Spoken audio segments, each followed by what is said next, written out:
নমস্কার, দেখছেন talk to Bangla. আমি অভিষেক রয়েছে আপনাদের সাথে। এই মুহূর্তে যে খবর নিয়ে উপস্থিত হয়েছে, আপনারা জানেন যে এই মুহূর্তে বছরের শেষেই কিন্তু রয়েছে বিহার ভোট, এবং বিহার বিধানসভা ভোটের উপর কিন্তু অনেক কিছু নির্ভর করছে সারা দেশের একদম ন্যাশনাল পলিটিক্সের জন্য। তার কারণ মোদি 3.0 সরকারটাই কিন্তু তৈরি হয়েছে বিহারের মুখ্যমন্ত্রী নীতিশ কুমারের সাপোর্টে, এবং 12 জন সাংসদ দিয়ে জেডিইউ দল সাপোর্ট না করলে মোদি 3.0 সরকার যে তৈরি হতো না, সেটা কিন্তু সর্বজন বিদিত। এবং সেই জায়গা থেকেই এই মুহূর্তে কিন্তু নীতিশ কুমার যদি পরবর্তী মুখ্যমন্ত্রী থাকতে না পারেন, তাহলে কিন্তু নীতিশ কুমার যে কোনো সময় পাল্টি খেতে পারেন তার মুখ্যমন্ত্রীর পদ বাঁচানোর জন্য, সেটা কিন্তু সবাই জানেন। এবং এই মুহূর্তে বিহার ভোটকে সামনে রেখে প্রশান্ত কিশোর অত্যন্ত গুরুত্বপূর্ণ একজন মানুষ। তার কারণ তিনি ভোট স্ট্র্যাটেজিস্ট থেকে এই প্রথম রাজনীতির ময়দানে এসেছেন, নিজের দল তৈরি করেছেন, 243টা আসনে লড়াই করার কথা বলেছেন। এবং সেখান থেকে তিনি যে কথাটা এবার বললেন, তিনি আবার যে ভবিষ্যৎবাণীটা করলেন বিহার ভোটকে সামনে রেখে, এবং তার নিজের দলের ফল সম্বন্ধে তিনি নিজের দলকে কি বলে আখ্যায়িত করলেন, নিজের দলকে কোথাও গিয়ে ভোট কাটার একটা পার্টি তেমন কথা বললেন। কেন বললেন এই সামগ্রিক কথাটা আপনাদের বিস্তারিত বলবো, কিন্তু তার আগে অবশ্যই টক টু বাংলা ইউটিউব চ্যানেলটিকে সাবস্ক্রাইব করে দিন, এবং অবশ্যই টক টু বাংলার প্রত্যেকটি ভিডিও শেয়ার করে দিন আপনাদের পরিচিত মহলে।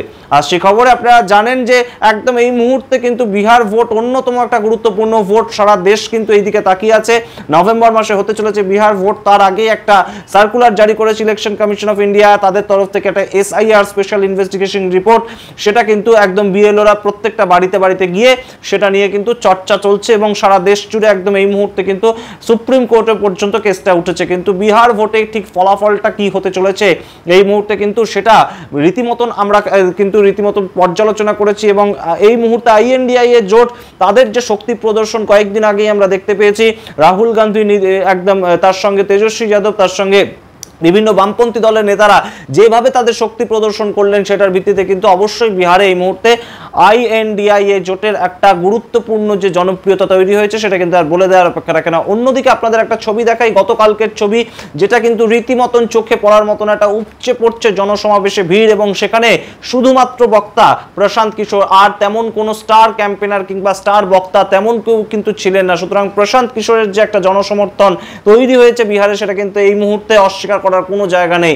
এবং প্রশান্ত কিশোর তিনি কিন্তু সরাসরি এই সাধারণ মানুষের উদ্দেশ্যে অ্যাড্রেস করে যে কথাটা বলছেন, একদম সাংবাদিকরা যখন তাকে জিজ্ঞেস করেছিল যে বিভিন্ন জায়গা থেকে বলা হচ্ছে যে আপনি ভোট কাটার পার্টি হিসেবে একদম এই সামগ্রিক যে নির্বাচন সেখানে আপনাদের প্রার্থী দেবেন, অর্থাৎ বিভিন্ন জায়গায় আপনি ভোট কাটাবেন, অর্থাৎ আপনি বিজেপির পক্ষেই আছেন এবং কোথাও গিয়ে NDA সরকারকে আপনি সাহায্য করবেন, তাদেরকেই আবার ক্ষমতায় আসার ক্ষেত্রে আপনি সাহায্য করবেন, এবং আপনার ক্ষেত্রে কিছুটা ভোট কেটে যাবে, যেহেতু সংখ্যালঘু সম্প্রদায়ের ভোট রয়েছে বিহারে, এবং প্রশান্ত কিশোরের নিজেদের কিছু ভোট রয়েছে, সেই ক্ষেত্রে আপনি নিজে কিছুটা ভোট কাটবেন, এবং যুব সমাজকে নতুন স্বপ্ন দেখিয়ে নিজে কিছুটা ভোট কাটবেন, সেই হিসাবে আপনি এই মুহূর্তে লড়াইটা করতে চাইছেন। সেই উত্তরে একদম ছক্কাটা হাঁকালেন রীতিমতন প্রশান্ত কিশোর, সেটা কিন্তু এই মুহূর্তে রাজনীতির ময়দানে তাই নিয়ে জোর জল্পনা শুরু হয়েছে। তার কারণ প্রশান্ত কিশোর কিন্তু অন্যতম একজন গুরুত্বপূর্ণ স্ট্র্যাটেজিস্ট ছিলেন। সারা দেশ জুড়ে 2014 সালে মোদী সরকার আনা, এবং তার পেছনে তার যে ভূমিকা, 2021 সালে মমতা বন্দ্যোপাধ্যায় সরকার আনা পশ্চিমবঙ্গে, তার পেছনে তার যে ক্ষমতা, এবং তাছাড়া বিভিন্ন রাজ্যে এরকম একই ব্যবহার করেছেন তিনি, বিভিন্ন পলিটিক্যাল পার্টির হয়ে ভোট স্ট্র্যাটেজিস্ট হিসেবে কাজ করেছেন। তাই তার কিন্তু খুব অসুবিধা হবে না মানুষের নিজেদের পালসটা বুঝতে, এবং সেই হিসেবে প্রশান্ত কিশোর যে উত্তরটা দিলেন সেটা কিন্তু চমকে দেওয়ার মতন। শুনুন প্রশান্ত কিশোর কি বলছেন। आरोप लगा रहे हैं कि 20% आपको वोट काटने के लिए कांग्रेस फिक्स किया। अब भैया अभी तो दो बरिस से, तो अभी आप लोग कह रहे थे कि हमको राजद वाले कह रहे थे कि हमको भाजपा वालों ने फिक्स किया है, और भाजपा वाले कह रहे हैं कि अब हम कांग्रेस ने हमको फिक्स किया है।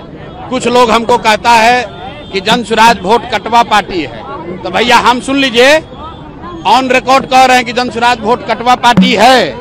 ऐसा पार्टी है जो दोनों का वोट काटेगा और दोनों को काट के साफ कर देगा। कह रहे हैं कि जन स्वराज वोट कटवा पार्टी है। ऐसा पार्टी है जो दोनों का वोट काटेगा और दोनों को काट के साफ कर देगा। আপনারা শুনলেন প্রশান্ত কিশোর কি বলছেন, এবং এই মুহূর্তে প্রশান্ত কিশোরের যা বক্তব্য তাতে কিন্তু একদম স্পষ্ট যে লালু প্রসাদ যাদবের যে সমর্থন কিংবা নীতিশ কুমারের যে সমর্থন, সেটা আর তারা পাবে না পরবর্তী ভোটে। এবং 2025 সালের শেষে যে ভোট হতে চলেছে, সেখানে জনস্বরাজ দল তারা যে রীতিমতন ভালো ফলাফল করবে তেমনই কিন্তু একটা আশা করছেন প্রশান্ত কিশোর। এবং এই মুহূর্তে দাঁড়িয়ে প্রশান্ত কিশোরের যে ভবিষ্যৎবাণী, তাতে কিন্তু কিন্তু এটা স্পষ্ট যে কোনোভাবেই এই মুহূর্তে আর একদম যে কোনো দলকে সমর্থন করা কিংবা কোনো সরকার তৈরি হওয়ার ক্ষেত্রে প্রশান্ত কিশোর 10-12টা সিট দিয়ে সমর্থন করবেন সেটা প্রশান্ত কিশোর চাইছেন না।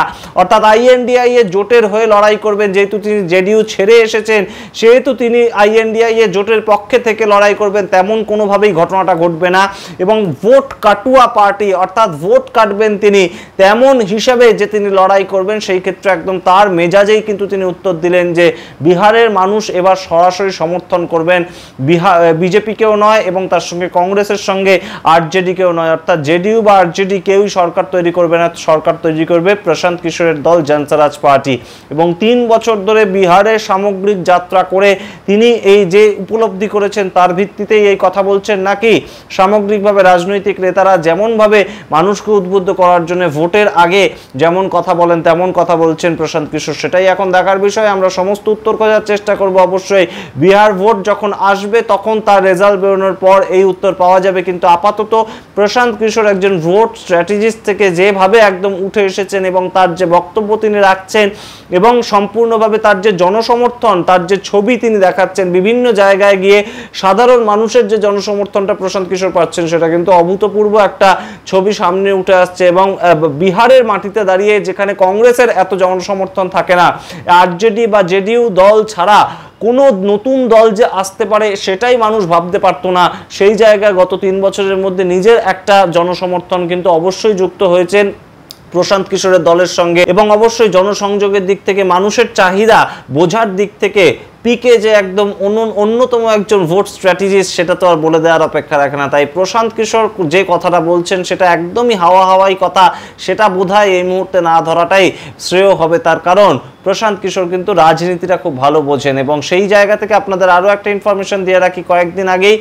বিহারের বিখ্যাত ইউটিউবার যিনি কিন্তু রাজনীতিতে ছিলেন, একদম সরাসরি বিজেপিতে ছিলেন এবং তার পরবর্তীতে তিনি বিজেপি ছেড়েছেন গত 8ই জুন সোশ্যাল মাধ্যমে এসে তিনি একদম সরাসরি বক্তব্য রাখেন এবং প্রায় কাছাকাছি তার 1 কোটি সাবস্ক্রাইবার এই মুহূর্তে মনীষ কাশ্যপ, তিনি কিন্তু আবার জনস্বরাজ দল জয়েন করলেন এবং প্রশান্ত কিশোরকে সম্পূর্ণ সমর্থন করে তিনি লড়াই করবেন, তিনি তেমনই কথা জানিয়েছেন। সুতরাং যুব সমাজকে কিন্তু গ্র্যাব করার জন্য, যুব সমাজের ভোটটাকে টানার জন্য মনীষ কাশ্যপ অন্যতম একটা রীতিমতন দাবার গুটি কিন্তু হতে চলেছেন প্রশান্ত কিশোরের জন্য, অন্যতম একজন সৈনিক হতে চলেছেন প্রশান্ত কিশোরের জন্য। সামগ্রিকটাই রাখলাম আপনাদের সামনে, আপনারা বুঝুন এবার এই মুহূর্তে প্রশান্ত কিশোর কতটা বড় ফ্যাক্টর হতে চলেছে বিহার ভোটের ক্ষেত্রে। কিন্তু প্রশান্ত কিশোরের সেই যে অমোঘ একটা ভবিষ্যৎবাণী সেটা কিন্তু এখনো অক্ষুণ্ণ রয়েছে যে আর যেই বিহারের মুখ্যমন্ত্রী হন না কেন নীতিশ কুমার নভেম্বর মাসের পর আর বিহারের মুখ্যমন্ত্রী থাকবেন না, সেই একই কথা কিন্তু এখনো প্রশান্ত কিশোর বলেই চলেছেন।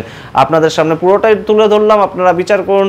অবশ্যই বিহারের ভোট নিয়ে আপনাদের কি মতামত অবশ্যই টক টু বাংলার ইউটিউব চ্যানেলে কমেন্ট বক্সে আপনারা জানান। দেখতে থাকুন টক টু বাংলা, অবশ্যই টক টু বাংলা ইউটিউব চ্যানেলকে সাবস্ক্রাইব করে দিন।